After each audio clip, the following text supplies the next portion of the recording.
कांग्रेस महासचिव प्रियंका गांधी ने सहारनपुर में रोड शो किया। उन्होंने लगभग 25 मिनट में 1.5 किलोमीटर की यात्रा की। रोड शो कांग्रेस के लोकसभा उम्मीदवार इमरान मसूद के समर्थन में आयोजित किया गया था। प्रियंका गांधी ने सड़क के किनारे बड़ी संख्या में खड़े लोगों की ओर हाथ हिलाए और उनमें से कुछ के हाथ भी मिलाए। प्रियंका गांधी के साथ गाड़ी पर कांग्रेस प्रत्याशी इमरान मसूद, जिला पार्टी प्रभारी गणेश दत्त और अन्य कांग्रेस नेता मौजूद रहे।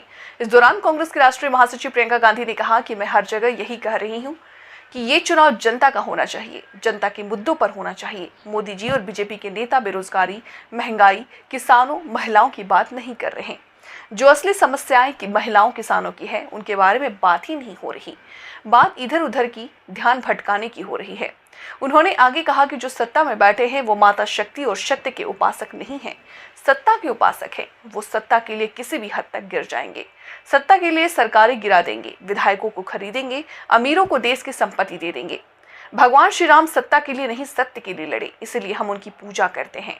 आज रामनवमी का शुभ दिन है, इसलिए मैं बहुत खुश हूँ।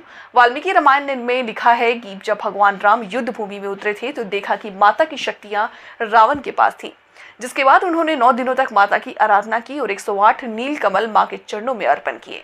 उन्होंने कहा कि जिसके बाद माता ने उनकी परीक्षा लेने की सोची और 108वां कमल छिपा दिया।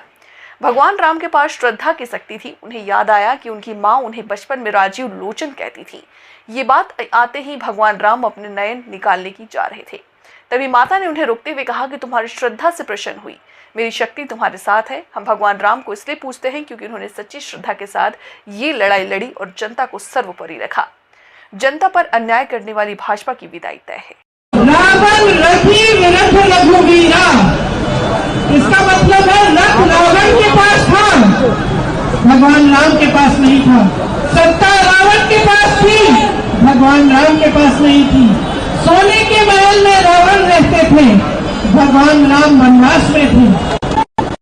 भगवान राम लड़े, सत्य के लिए लड़े, और क्योंकि सत्य के लिए लड़े, सच्ची श्रद्धा के साथ लड़े, क्योंकि परोपकार